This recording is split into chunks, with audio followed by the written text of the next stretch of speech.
Welcome back to another Mikey Two Hands video. Today we're going to be making another electric bike. If you haven't seen my first video, please check it out on how I made an electric bike out of a Cannondale bad boy. This one's going to be for my wife. It's an Electra Townie, originally in a 7-speed bike, but we're going to take that back wheel off and make it into an electric bike. So stick with me and I'll show you all the steps on how we put it together. Cheers!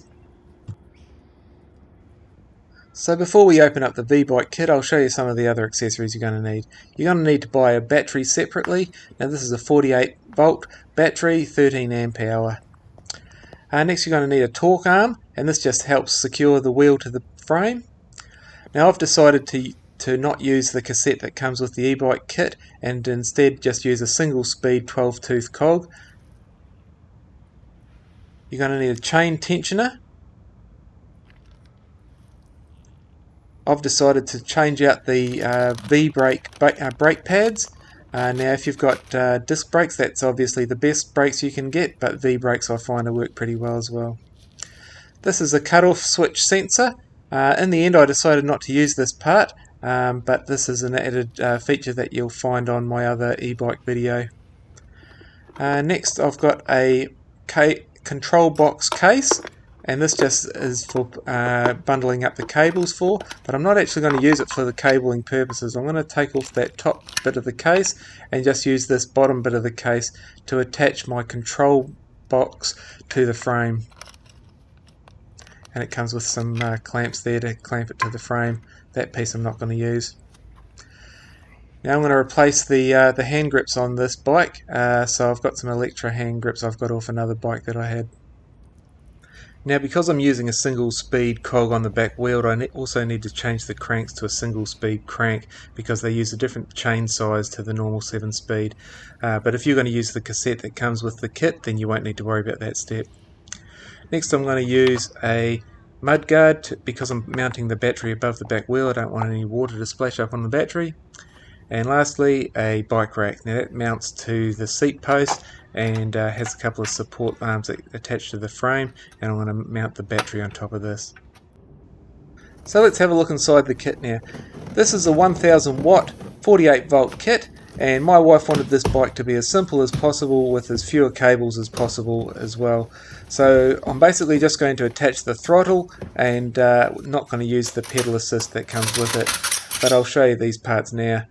So it comes with a 26-inch tube, 7-speed cassette.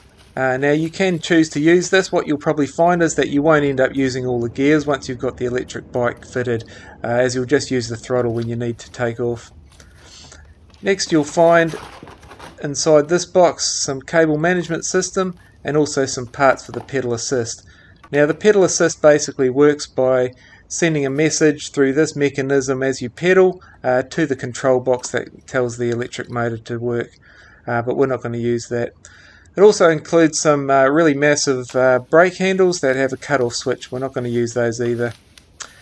Next is the control box. This is the heart of the bike and tells the bike when to go when the throttle is pressed.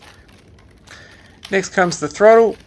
You'll get an extra hand grip that matches the throttle for the other side. We're not going to use that as I'm going to use my Electra grips.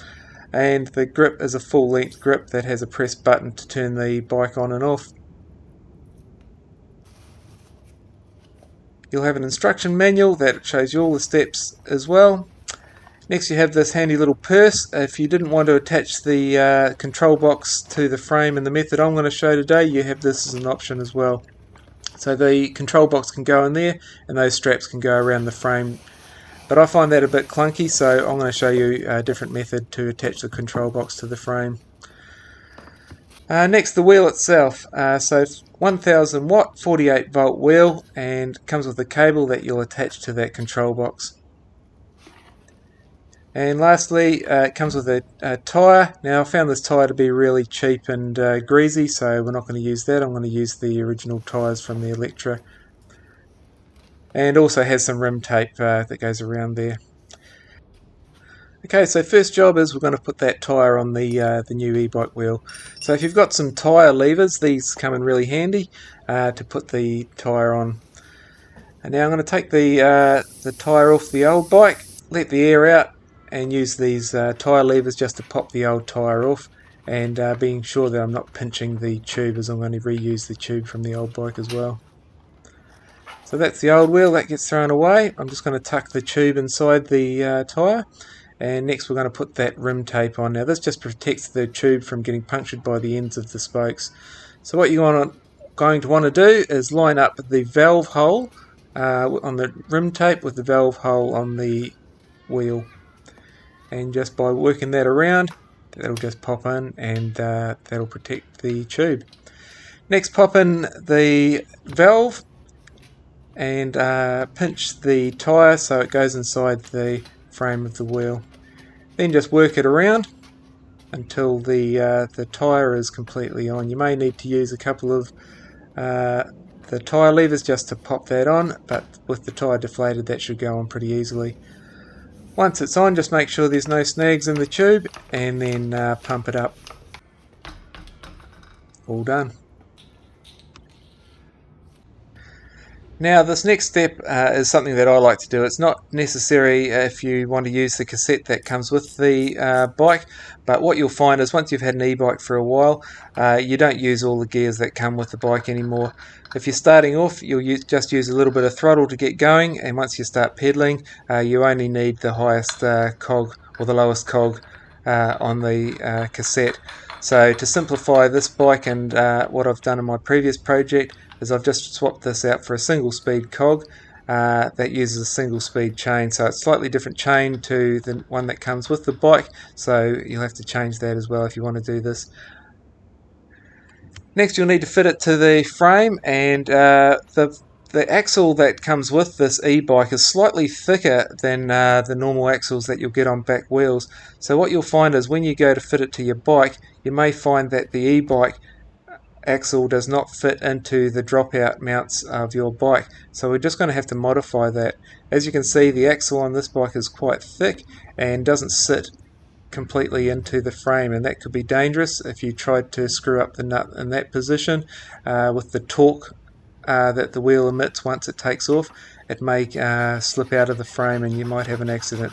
So very important, just by using a file to file those dropout mounts a little bit thicker so that your e-bike wheel sits in the frame snugly like that. It goes all the way down to the bottom of the dropout mount and won't slip out once you've tightened up the nut. So make sure you've got your washers on, one washer on the inside of the frame, that lock washer on the outside, and then the nut will go next in line. Next we're going to put the torque arm kit together. Now the torque arm fits over the axle. As you can see, those flat bits on the hole there just go over the flat bits on the axle, and that just prevents the wheel from wriggling loose over time and detaching from the frame or loosening the nut. Now in the kit you're going to find a washer. We're not going to use that bit. Throw that away. It comes with a massive clamp to go over your frame. I've just got a smaller clamp here that's just going to be easier to manage, so I'm going to use my clamp instead, and I'm just going to throw that bit away. Now once you put the torque arm together, it just has a nut on one side that's quite thick, and that was actually hitting the frame, so I've just filed that down a little bit so it just sits a little bit closer to the frame without needing extra washers on the axle. As you can see now, that fits nice and close. Next I'm just going to use my clamp just to clamp that arm to the frame, and as I say, as the bike goes along, it won't wriggle off over time. Do the nut up and tighten that down, and now your wheel's nice and secure to the frame. Next we're going to install the chain tensioner, and this just attaches to the derailleur mount on your bike. If you're using the 7-speed cassette that came with the kit, you probably still got your derailleur attached, which you can use instead of this. But if you're going to use a single speed cog, you're going to need to also have a chain tensioner attached. Next we've got to change the cranks because the chain size on the old bike is different. So remove the old cranks, and if you've got a crank remover, that's going to make the job a lot easier. So just install that, turn the tool, and that'll just pop the crank off very easily. Install your new cranks, and then that's ready to go.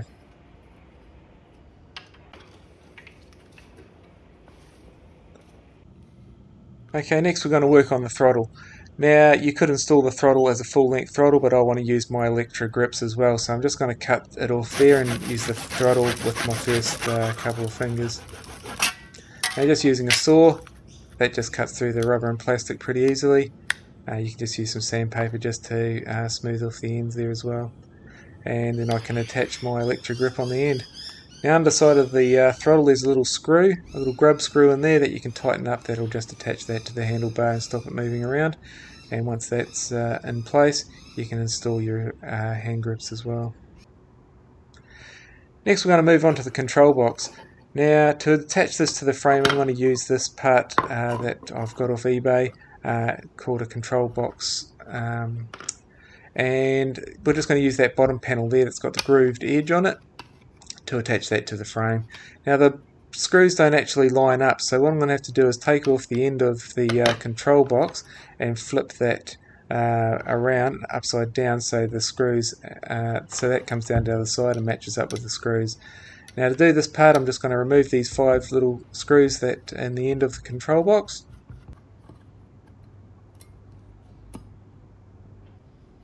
And then flip that around and put those screws back on. And once I do that, I'll find that the holes line up perfectly top and bottom.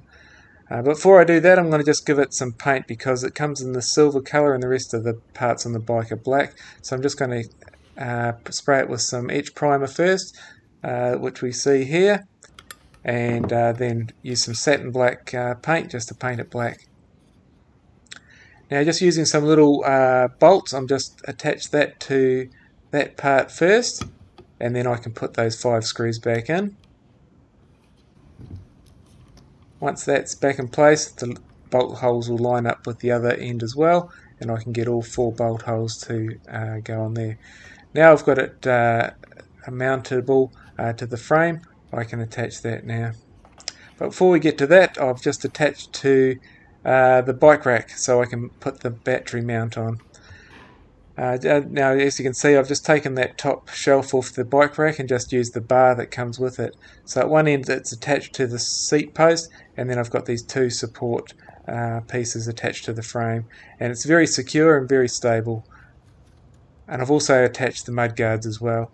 Before I get to that, I'll just show you I've attached the chain as well now, and with the chain tensioner, you can see how that chain tensioner keeps the chain nice and tight on the back cog there. So that's looking great, nice and simple. Now I've attached the mount for the battery onto the bike rack, and I've just used 3 bolts through the frame of the bike rack and out the other side, and those are 60mm bolts that I've used. So once those nuts are tightened up, you can see that's really secure, and the ends of those bolts just sit down in that groove and don't get in the way of the battery when it slides on and off. So now I can slide the battery on, lock it into position with the key so it doesn't get stolen or fall off, and as you can see, that's on really securely now, and I think that's the best position for it on this bike. Next, I've attached the control box. Now, as you can see, the frame would be right where I wanted to put that other loop around the back of the frame. But handily, on this Electra Townie, there was a couple of holes there to mount a bike rack or a basket on there. So I've just used the screws that were in that hole and attached those with a bit of bent metal to that control box mount, and that's on really securely now as well. Okay, we're getting closer now. We just need to wire up the cables and shorten them up a bit, because the cables you'll find are probably going to be too long. They make them extra long so they fit all sorts of bikes. But what we need to do is just make them nice and tidy now. So I've just fed that cable for the throttle through the frame. That's the same hole that the brake cable for the back brake comes out. And I've just used a bent paper clip just to pull that through and put some red plastic electrical tape around the end of it so it was easy to see when it poked out the hole there. So now that's able to be pulled through, it's nice and tidy. I just need to reconnect the end of that cable, which I've cut off. And to reconnect cables, I'm just going to use these fancy little cable joiners, and in the middle of them they've got a little ring of solder. So when you heat that up, it's going to, as well as make it waterproof, the solder is actually going to connect the cables. So it's a simple case of twisting together the wires again, black with black, red with red, and then I've got the cable connectors all ready to go. And once I've slid those down over the cable, I can just apply some heat with a flame, and that will melt that solder and it will bind those wires together. Now, just with that yellow cable, you can see I just had to pull it down so that solder is right in the middle of the cable, and then applied some heat to it. Now, I actually did this off camera and really got them to melt and secure properly, and those cables will last forever now. Just to tidy that up, I put some black electrical tape around them, and now I've got a cable that's the right length to connect to my control box without having any excess cable. Now, I did this for the throttle, and also had to do it for the cable that came off the back wheel. As you can see, there's about a metre of extra cable there. So I just snipped that back to the required length and spliced those cables together, and then once again used these solder connectors that shrink wrap to the cable, and also that solder in the middle joins the wire together, and you can get those from your local electrical or hardware store. So now that's joined up again, it's the right length and it won't have any excess cable. I can connect all the cables, and these ones here actually I'm not going to use. These are cables. These two blue cables, if you connect those two, it'll restrict the bike from a 1000 watt down to 250 watt. These red and black cables for the brake cut-off levers, I decided not to use that in the end. I've found that with my electrical bike, you just take your hand off the throttle, and that when you put the brakes on naturally anyway. These other cables, one was for a light and one was for the pedal assist, that I'm not going to use as well. So I'm just going to cut those off to make it tidier, and then wrap some electrical tape around the edges of those cables. So now all the cables are connected. I've just used some cable ties to attach the other cables to the frame, and what I'll do now is I'll just wrap some black electrical tape around those exposed cables just to keep them all together, and then once again use a cable tie just to attach them to the frame to stop them rubbing on anything. So that's the end of the video. Thanks for watching right to the end. It's been a really fun project, and the bike rides really well. My wife loves it, and she's been riding it to work each day. I get a lot of questions about the 13 amp hour battery and how long it lasts. I haven't done a full test, but my wife has ridden it about 15 k's to and from work every day for a week, and it's still got a little bit of charge at the end of the week. So we're just charging it up once a week with all that use, so it's really good value. If you've got any questions about the project, please leave them in the comments below, and I'll get back to you within a couple of days. Please give us a thumbs up and subscribe as well if you haven't done so already. It really helps out my channel. Please stay tuned for more videos from Mikey Two Hands, and we'll catch you on the next one. Cheers!